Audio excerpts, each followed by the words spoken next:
Obviously वहाँ के citizen देखते हैं अच्छा ये पाकिस्तानी है, तो वो दे ऑलरेडी नो कि he is going to lie, he is going to break rules, he is not going to respect women. तो ये सारी चीज़ें ना वो एक लेबल बन चुकी हैं पाकिस्तान पे। लैक ऑफ एजुकेशन कह सकते हैं आप, क्योंकि पाकिस्तान में उस लिहाज से देखा नहीं जाता कि अगर हम इतना पढ़ लिख जाएंगे तो आगे हमें अपॉर्चुनिटीज़ नहीं मिलेंगी। तो इंडिया में एक तो आबादी ज़्यादा है, इस लिहाज से वो मतलब हर सेक्टर में वो आगे हैं हमसे। सबसे बड़ा एक हमारा जो पॉलिटिकल डिसेबिलिटी है, हमारे जो पॉलिटिशियंस हैं, जो हमारे जर्नल्स हैं, जो हमारे टॉप ब्यूरोक्रेसी है या टॉप इस्टेब्लिशमेंट है, वो इस सिस्टम को चेंज करना चाहते ही नहीं है। वो चेंज इसलिए नहीं करना चाहते कि उनको पता है कि जब ये चेंज हो गया सिस्टम तो हमारी इजारादारी। क्या नाम आपका? I am Naisha. क्या वजह है कि ओवरऑल इंटरनेशनल लेवल पे फॉरेन कंट्रीज में इंडिया को बहुत ज़्यादा रिस्पेक्ट दी जाती है कंपैरेटिवली पाकिस्तान, और पाकिस्तान को नहीं दी जाती? तो उसमें मेन रीज़न ये हो सकता है कि सबसे पहले तो जो हमारे खान साहब भी कहते हैं कि हमारी जो फॉरेन पॉलिसी है अपनी ना, उसमें बहुत ज़्यादा डिफरेंस है। मतलब हम लोग डिपेंडेंट हैं, जो लाइक अमेरिका है या दूसरे कंट्रीज़ हैं, यूरोपियन कंट्रीज़ हैं, हम कुछ भी अपने लिए खुद बना सकते हैं।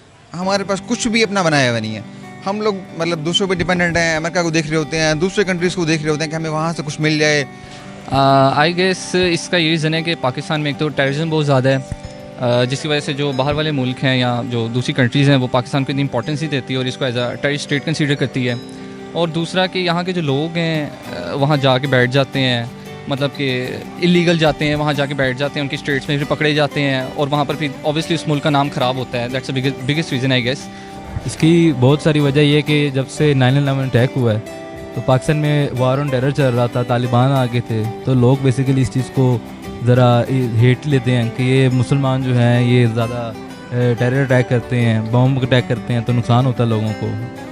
दैट इज़ द रीज़न कि वो इसलिए पाकिस्तानियों को कभी रिस्पेक्ट नहीं करते, और स्टिल अभी तक तालिबान है तो ये चीज़ें चल रही कंटिन्यू है अभी भी। एक तो इसमें रिसोर्सेज की वजह है, मतलब इंडिया के पास रिसोर्सेज ज़्यादा है कंपैरेटिवली पाकिस्तान से। लिटरेसी रेट, टेररिज्म, मतलब लाइक आप बाहर जाते हो तो वहीं पे ही आपका प्लान होता है कि आप इधर ही इस्टेब्लिश हो जाओ। मतलब पाकिस्तान में वही बात है, इतना ना जॉब्स हैं और ना इतनी चीज़ें हैं। हमारा प्लान होता है जितना लूट सकते हो लूट लो। हाँ, ऐसे ही है। The main reason is the behaviour, the personality that we Pakistanis interpret। Pakistan में रहते ही we pollute our country, we break rules। तो ये सारी चीज़ें बहुत मैटर करती हैं। अगर आप बड़े लेवल पे देखा जाए, बाकी कंट्रीज़ ये चीज़ एक देखते हैं कि which country is following it। तो सिटीजनशिप हमारा कोई टेस्ट नहीं होता यहाँ पे, किसी को नहीं पता क्या रूल्स चल रहे हैं, कुछ भी नहीं पता।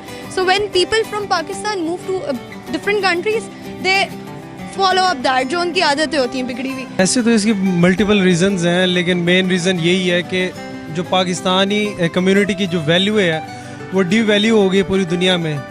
उसकी रीज़न ये हो सकती है कि एक रीज़न टेररिज्म भी हो सकती है। उसके अलावा जो पाकिस्तानी बाहर जाते हैं वो कोई बिज़नेस के लिए नहीं जाते, मतलब उनकी जो पाकिस्तानियों की इमेज है वो एक एज अ लेबर के तौर पे देखी जाती है। अच्छा, ऑन अनदर हैंड से अगर हम दूसरी चीज़ ये देखें कि फॉरेन कंट्रीज़ में जॉब अपॉर्चुनिटीज़ की बात करें तो इंडियंस को बहुत ज़्यादा मिलती हैं, बहुत अच्छे ओहदों पे वो फाइज होते हैं, जबकि कंपैरेटिवली पाकिस्तानी उनको बेचारों को मजदूरियाँ मिल रही होती हैं या अक्सर को वो भी नहीं मिलती, वापस आ जाते हैं। एक्चुअली अब आप देखें ना, जैसे कि लाइक आप महंगाई का रेट देखें, ठीक है, सैलरीज उतनी हैं, ठीक है, आपकी इनकम उतनी है, पर चीज़ें महंगी हैं। तो मतलब वही बात है, जॉब करने वाले बंदे को हद क्या बचता होगा, इस वो सोचता है कि बाहर ही मूव कर जाऊँ। एग्जैक्टली, पाकिस्तान में लोग यही कहते हैं कि फ्यूचर नहीं है। हमारे यहाँ पे एजुकेशन लेवल ही नहीं ऐसा कि उनको वैसी जॉब मिल सके, ठीक है। ऊपर से हमारे पासपोर्ट की, हमारी कंट्री की इतनी वैल्यू नहीं है बाहर के मुल्क में, को हमारे लोगों को पसंद नहीं करते हैं। तो ये एक रीज़न है कि जिसकी वजह से हमें जॉब अपॉर्चुनिटीज़ नहीं मिलती बाहर जाके, जिनको मिलती है और उनको उस जगह पे नहीं मिलती, या उस उनके डिग्री के हिसाब से नहीं मिलती कि जिस पे वो डिग्री करके आए होते हैं। जैसे कि आप देखते हैं नून लीग है, मतलब इतने इलिटरेट हमारे वो हैं लॉ मेकर्स हैं, तो ऑब्वियसली जब वो इस तरह के रूल्स बनाएंगे या इस तरह की चीज़ें टीवी पे दिखाएंगे तो पाकिस्तान की इमेज गंदी बनती है, जिसकी वजह से I guess that's the biggest reason. और यही वजह है पाकिस्तान जो पाकिस्तानी है वो बेचारा अप्लाई करता है वहाँ पर किसी न किसी लेबर पे करता है, ड्राइवर पे अप्लाई करेगा, कोई खान साहब अप्लाई करेगा, कोई मजदूरी के लिए अप्लाई करेगा। ऑन द सेम एंड देखिए जो इंडियन है, हम उनकी तारीफ़ इसलिए करते हैं कि यार तारीफ़ करना, अब जो चीज़ एक ठीक है आप उसको एक्सेप्ट कर लें, जो चीज़ नहीं ठीक है आप उसको ठीक कर लें।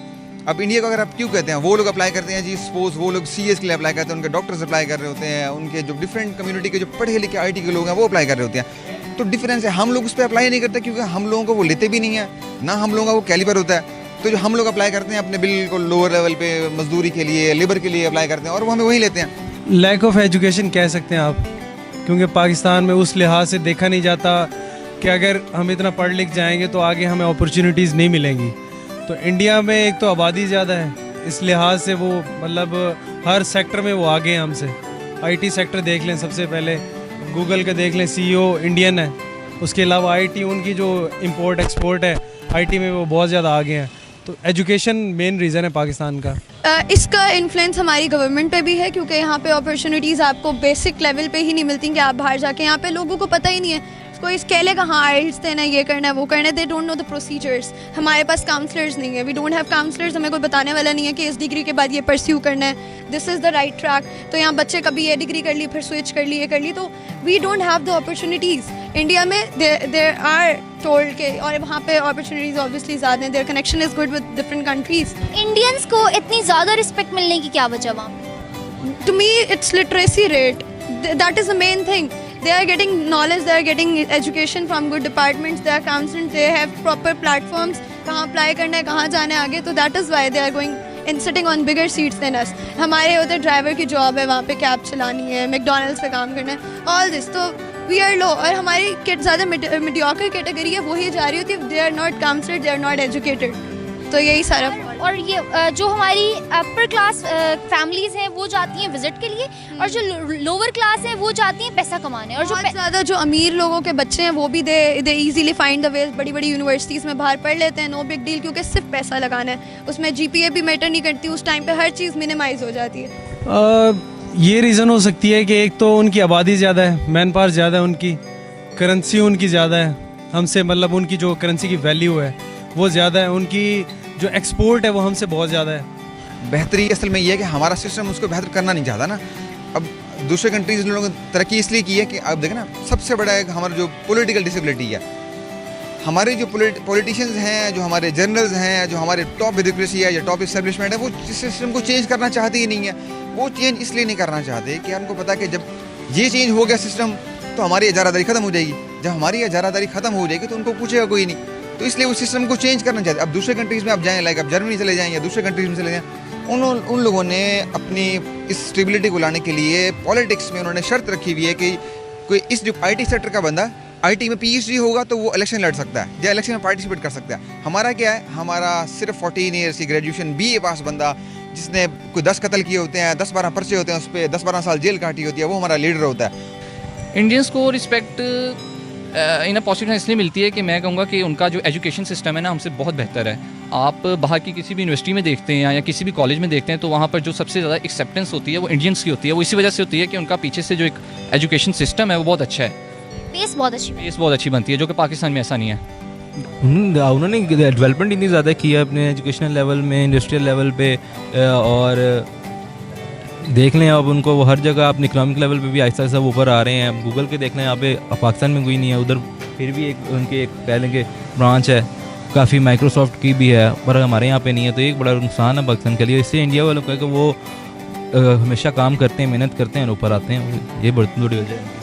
एक तो मैंने आपको बताया कि रिसोर्सेज है, ठीक है, मतलब पावर है इंडिया के पास, पाकिस्तान में लाइक इतना नहीं है। दूसरा ये कि लिटरेसी रेट, उनका आईटी सेक्टर, उनके हाँ एजुकेशन मैटर करती है, ठीक है, जैसे आप न्यूक्लियर पावर में भी देख लें। Exactly so true. And what do you think कि इस चीज़ को बेहतर बनाना नहीं हमने, या हम बना सकते हैं, हम बनाना नहीं चाह रहे, या बना सकते हैं, क्यों नहीं बना सकते? कैसे बना सकते हैं? It is not a one person thing, it has to be a very major step, और counselors are very important, hence it's university or wherever, counselors are very important। तो काउंसलिंग होगी, लोगों की लिटरेसी रेट बढ़ेगा तो ही हमारा government भी काम करे इस पे और लोग भी काम करें। ऐसा ही है। एंड व्हाट्स द रीजन कि India is going so good in all this stuff? सबसे पहले तो हमें एजुकेशन सिस्टम पे काम करना होगा, अवेयरनेस देनी होगी कि आप जितना हो सके एक तो पॉवर्टी ख़त्म करें, पॉवर्टी ख़त्म होगी तो एजुकेशन पे हम काम करेंगे। मुझे तो कोई बेहतरी नज़र नहीं आ रही पर्सनली, आई गेस ऐसे ही चलेगा पाकिस्तान। किस तरह हम इस चीज़ को बेहतर कर सकते हैं? ये ऑब्वियसली लॉ मेकर्स कर सकते हैं, हम तो नहीं कर सकते। ये है कि हम कह सकते हैं कि हर बंदा ट्राई करे, बट ऐसा नहीं होता। कोई भी एक पर्सन इतना कोई मैसिव लेवल पे चेंज नहीं ला सकता। ये कोई लॉ मेकर्स एजुकेशन सिस्टम या एक बेस को अच्छा करेंगे तो ऑब्वियसली ये चेंजेस आएंगे, अच्छे बेहतर कर सकते हैं। उसके लिए कैसे? एजुकेशन लेवल को आपको अच्छा प्रोवाइड देना, अच्छी एजुकेशन देनी पड़ेगी, ठीक है, स्टूडेंट्स को।